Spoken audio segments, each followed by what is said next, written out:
Bonjour, vous êtes sur Balado, le webblog audio de Georges Gambino.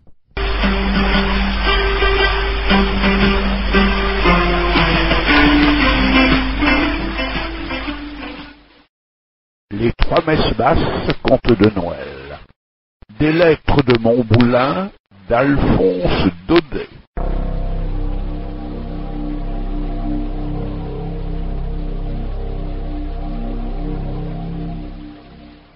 Deux dindes truffées, Gricou. Oui, mon révérend, deux dindes magnifiques, bourrées de truffes. J'en sais quelque chose, puisque c'est moi qui ai aidé à les remplir. On aurait dit que leur peau allait craquer en rôtissant tellement elle était tendue. Jésus Maria, moi qui aime tant les truffes, donne-moi vite mon souper, Garrigou. Et avec les dindes, qu'est-ce que tu as encore aperçu à la cuisine? Oh, toutes sortes de bonnes choses. Depuis midi, nous ne faisons que plumer des faisans, des huppes, des gelinottes, des coqs de gruyère. La plume envolée partout. Puis de l'étang, on a apporté des anguilles, des carpes dorées, des truites, des... Grosses comment, les truites, Garrigou? Grosses comme ça, mon révérend. Énorme! Oh Dieu, il me semble que je les vois. As-tu mis le vin dans les burettes? Oui, mon révérend, j'ai mis le vin dans les burettes. Mesdames, il ne vaut pas celui que vous boirez tout à l'heure en sortant de la messe de minuit. Si vous voyez cela dans la salle à manger du château, toutes les carafes qui flambent pleines de vin de toutes les couleurs, et la vaisselle d'argent, les surtout ciselés, les fleurs, les candélabres, jamais il ne sera vu un réveillon pareil. Monsieur le marquis a invité tous les seigneurs du voisinage. Vous serez au moins 40 à table, sans compter le bailli, ni le tabellion. Ah, vous êtes bien heureux d'en être, mon révérend. Rien que d'avoir ferré ces belles dindes, l'odeur des truffes me suit partout. Allons, allons, mon enfant, garnons-nous du péché de gourmandise, surtout la nuit de la nativité. Va bien vite allumer les cierges et sonner le premier coup de messe, car voilà que minuit est proche, et il ne faut pas nous mettre en retard.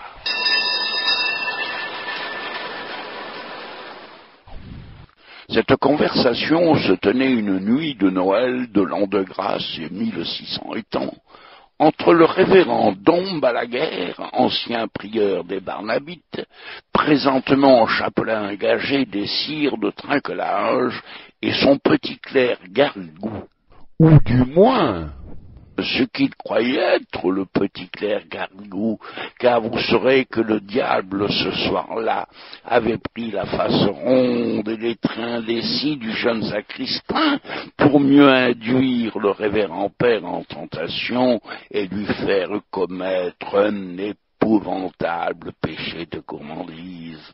Donc, pendant que le soi-disant Garrigou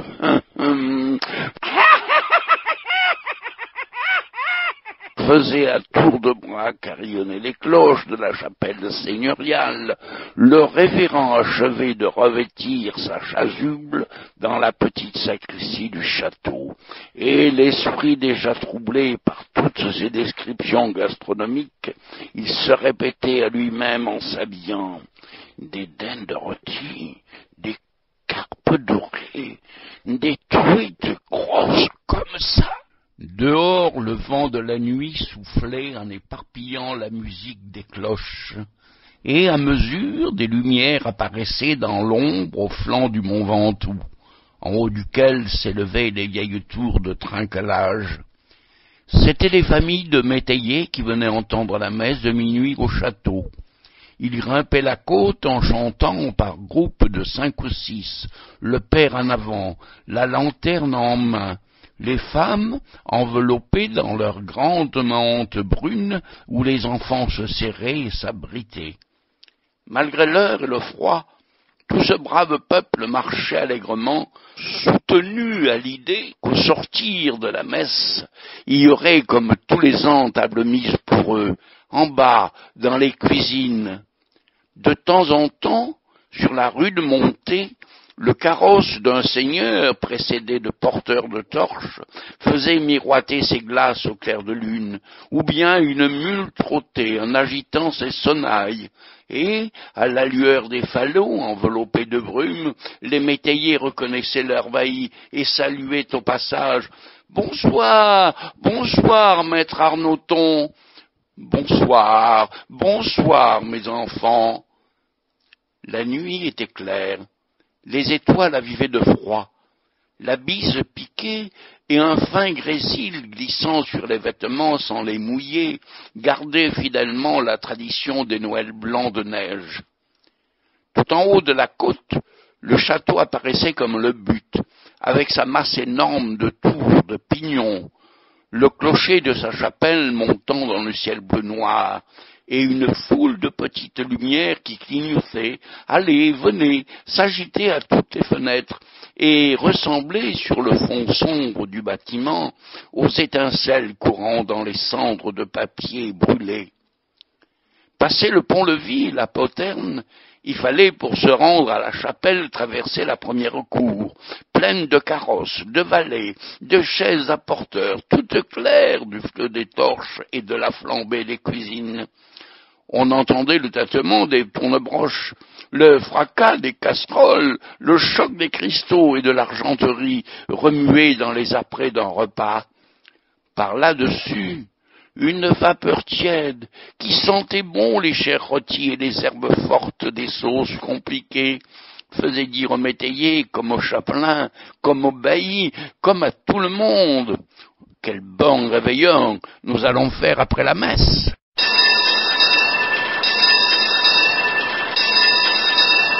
C'est la messe de minuit qui commence. Dans la chapelle du château, une cathédrale en miniature, aux arcs entrecroisés, aux boiseries de chêne, montant jusqu'à hauteur des murs, les tapisseries ont été tendues, tous les cierges allumés, et que de monde, et que de toilettes. Voici d'abord, assis dans les stalles sculptées qui entourent le chœur, le sire de trinquelage, en habit de taffetas saumon, et près de lui, tous les nobles seigneurs invités. En face, sur des prie-dieux garnis de velours, ont pris place la vieille marquise douairière, dans sa robe de brocart couleur de feu, et la jeune dame de trinquelage, coiffée d'une haute tour de dentelle gaufrée à la dernière mode de la cour de France. Plus bas, on voit vêtus de noir, avec de vastes perruques en pointe et des visages rasés, le bailli Thomas Arnoton et le tabellion maître Ambroise de notre Grave, parmi les soies voyantes et les damas brochées. Puis viennent les grands majordomes, les pages, les piqueurs, les intendants, dames bardes, toutes ces clés pendues sur le côté à un clavier d'argent fin. Au fond, sur les bancs, c'est le bas-office, les servantes, les métayers avec leurs familles, et enfin là-bas, tout contre la porte qu'ils entr'ouvrent et referment discrètement, messieurs les marmitons, qui viennent entre deux sauces prendre un petit air de messe et apporter une odeur de réveillon dans l'église, tout en fête et tiède de tant de cierges allumés. Est-ce la vue de ces petites barrettes blanches qui donnent distraction à l'officiant? Ne serait-ce pas plutôt la sonnette de Garrigou, cette rangée petite sonnette qui s'agite au pied de l'autel avec une précipitation infernale et semble dire tout le temps « Dépêchons-nous, dépêchons-nous, plus tôt nous aurons fini, plus tôt nous serons à table ».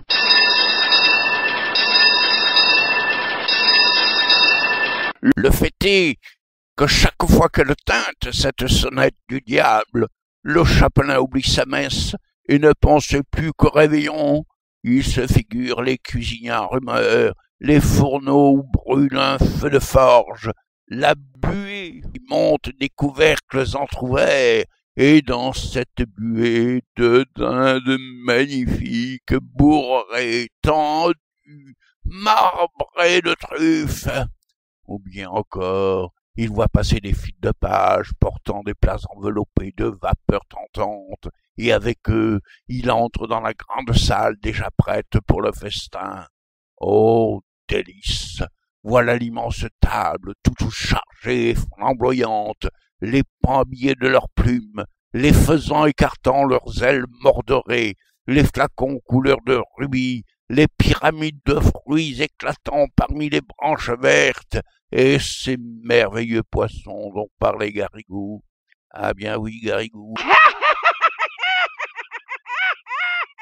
Étalés sur un lit de fenouil, l'écaille nacrée comme s'ils sortaient de l'eau, avec un bouquet d'herbes odorantes dans leurs narines de monstres.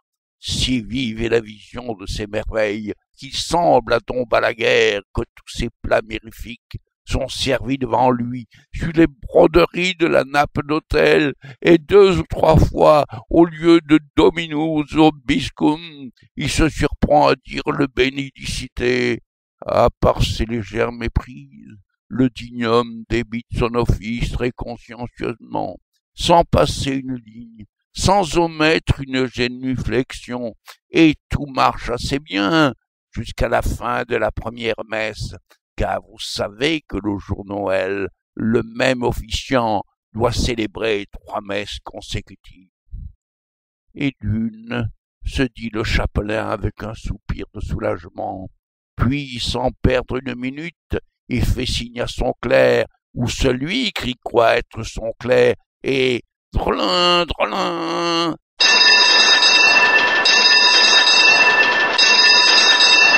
C'est la seconde messe qui commence, et avec elle aussi commence le péché de Dom Balaguère. « Vite, vite, dépêchons-nous !» lui crie de sa petite voix aigrelette la sonnette de Garrigou, et cette fois le malheureux officiant, tout abandonné aux démons de gourmandise, se rue sur le missel et dévore les pages avec l'avidité de son appétit en surexcitation. Frénétiquement il se baisse, se relève, esquisse les signes de croix, les génuflexions, raccourcit tous ses gestes pour avoir fini plus tôt. À peine s'il étend ses bras à l'évangile, s'y frappe sa poitrine au confiteor. Entre le clerc et lui, c'est à qui bredouillera le plus vite. Versets et réponses se précipitent, se bousculent, les mots à moitié prononcés sans ouvrir la bouche, ce qui prendrait trop de temps, s'achève en murmures incompréhensibles, pareil à des vendangeurs pressés foulant l'oraison de la cuve. Tous deux barbotent dans le latin de la messe, en envoyant des éclaboussures de tous côtés. « Dum crum » dit Balaguère, « subto » répond Garrigou, et tout le temps la damnée petite sonnette est là qui tinte à leurs oreilles, comme ces grelots qu'on met aux chevaux de poste pour les faire galoper à grande vitesse. Pensez, de ce train-là, une messe basse et vite expédiée. « Et de deux » dit le chapelain tout essoufflé, puis, sans prendre le temps de respirer, rouge, suant, il dégringole les marches de l'hôtel, et drelin, drelin.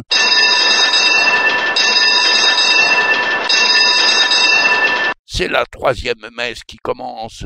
Il n'y a plus que quelques pas à faire pour arriver à la salle à manger. À mesure que le réveillon approche, l'infortuné Balaguère se sent pris d'une folie d'impatience et de gourmandise. Sa vision s'accentue. Les carpes dorées, les dindes rôties sont là, il les touche, il les oh Dieu, les plats fument, les vins embaument, et secouant son grelot enragé, la petite sonnette lui crie « Vite, vite, encore plus vite !» Le chapelain oublie sa messe et ne pense plus qu'au réveillon. Il se figure les cuisines en rumeur, les fourneaux brûlent un feu de forge, la buée qui monte des couvercles embaume, et secouant son grelot enragé, la petite sonnette lui crie « Vite, vite, encore plus vite !» Mais comment pourrait-il aller plus vite? Ses lèvres remuent à peine, il ne prononce plus les mots, à moins de tricher tout à fait le bon Dieu et de lui escamoter sa messe.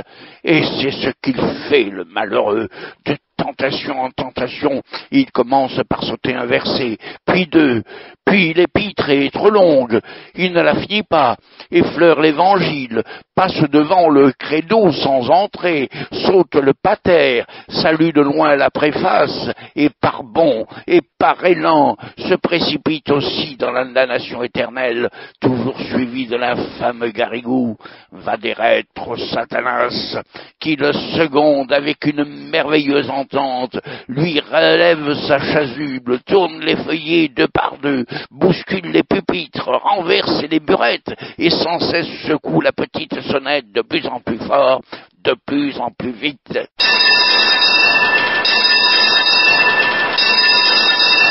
Il faut voir la figure effarée que font tous les assistants, obligés de suivre à la mimique du prêtre cette messe dont ils n'entendent pas un mot. Les uns se lèvent quand les autres s'agenouillent, s'asseyent quand les autres sont debout, et toutes les phases singulières office se confondent sur les bancs dans une foule d'attitudes diverses. L'étoile de Noël, en route dans les chemins du ciel, là-bas, vers la petite étable, pâlit d'épouvante en voyant cette confusion. « L'abbé va trop vite, on ne peut pas suivre !» murmure la vieille douairière en agitant sa coiffe avec égarement. Maître Arnoton, ses grandes lunettes d'acier sur le nez, cherche dans son paroissien où diantre on peut bien en être. Mais au fond, tous ces braves gens qui eux aussi pensent à réveillonner ne sont pas fâchés que la messe aille à ce train de poste. Et quand Dom Balaguer, la figure rayonnante, se tourne vers l'assistance en criant de toutes ses forces « Il n'y a qu'une voix dans la chapelle pour lui répondre, un Deo gratias, si joyeux, si entraînant, qu'on se croirait déjà à table au premier toast du réveil. 5 minutes après, la foule des seigneurs s'asseyait dans la grande salle, le chapelain au milieu d'eux. Le château illuminé de haut en bas retentissait de chants, de cris, de rires, de rumeurs, et le vénérable Dom Balaguer plantait sa fourchette dans une aile de gelinotte, noyant le remords de son péché sous le flot des vins du pape et le bon jus de viande. Tant il but et mangea, le pauvre saint homme, qu'il mourut dans la nuit d'une terrible attaque, sans avoir eu seulement le temps de se repentir. Puis au matin, il arriva dans le ciel, encore tout en rumeur des fêtes de la nuit, et je vous laisse à penser comment il y fut reçu. « Retire-toi de mes yeux, mauvais chrétien, lui dit le souverain juge, notre maître à tous. Ta faute est assez grande pour effacer toute une vie de vertu. Ah, tu m'as volé une messe de nuit. Eh bien, tu m'en paieras 300 places. Et tu n'entreras en paradis que quand tu auras célébré dans ta propre chapelle ces 300 messes de Noël, et en présence de tous ceux qui ont péché par ta faute et avec toi. » Et voilà la vraie légende de Dom Balaguer, comme on la raconte au pays des Olives. Aujourd'hui, le château de Trinquelage n'existe plus, mais la chapelle se tient encore droite, tout en haut du mont Ventoux, dans un bouquet de chênes verts. Le vent fait battre sa porte disjointe, l'herbe encombre le seuil, et il y a des nids aux angles de l'autel et dans l'embrasure des hautes croisées, dont les vitraux coloriés ont disparu depuis longtemps. Cependant, il paraît que tous les ans, à Noël, une lumière surnaturelle erre parmi ces ruines, et qu'en allant aux messes et aux réveillons, les paysans aperçoivent ce spectre de chapelle, éclairé de sièges invisibles qui brûlent dans le grand air, même sous la neige et le vent. Vous en rirez si vous voulez, mais un vigneron de l'endroit nommé Garrigue, sans doute un descendant de Garrigou, m'a affirmé qu'un soir de Noël, se trouvant un peu en ribote, il s'était perdu dans la montagne du côté de Trinquelage, et voici ce qu'il avait vu. Jusqu'à 11 heures, rien. Tout était silencieux, éteint, inanimé. Soudain, vers minuit, un carillon sonna tout en haut du clocher. Un vieux, vieux carillon qui avait l'air d'être à 10 lieues. Bientôt, dans le chemin qui monte, Garrigue vit trembler des feux, s'agiter des ombres indécises. Sous le porche de la chapelle, on marchait, on chuchotait. Bonsoir, maître Arnautot. Bonsoir, bonsoir, mes enfants. Quand tout le monde fut entré, mon vigneron, qui était très brave, s'approcha doucement et, regardant par la porte cassée, eut un singulier spectacle. Tous ces gens qu'il avait vus passer étaient rangés autour du chœur, dans la nef en ruine, comme si les anciens bancs existaient encore. De belles dames en brocart avec des coiffes de dentelle, des seigneurs chamarrés du haut en bas, des paysans en jaquettes fleuries, ainsi qu'en avaient nos grands-pères, tous l'air vieux, fanés, poussiéreux, fatigués. De temps en temps, les oiseaux de nuit, hôtes habituels de la chapelle, réveillés par toutes ces lumières, venaient rôder autour des sièges dont la flamme montait droite et vague, comme si elle avait brûlé derrière une gaze. Et ce qui amusait beaucoup Garrigue, c'était un certain personnage à grandes lunettes d'acier, qui secouait à chaque instant sa haute perruque noire, sur laquelle un de ces oiseaux se tenait droit, tout empêtré, en battant silencieusement des ailes. Dans le fond, un petit vieillard de la taille enfantine, à genoux, au milieu du chœur, agitait désespérément une sonnette sans grelot et sans voix, pendant qu'un prêtre, habillé de vieil or, allait et venait devant l'autel en récitant des oraisons dont on n'entendait pas un mot. Bien sûr, c'était Dom Balaguer en train de dire sa 3e messe basse.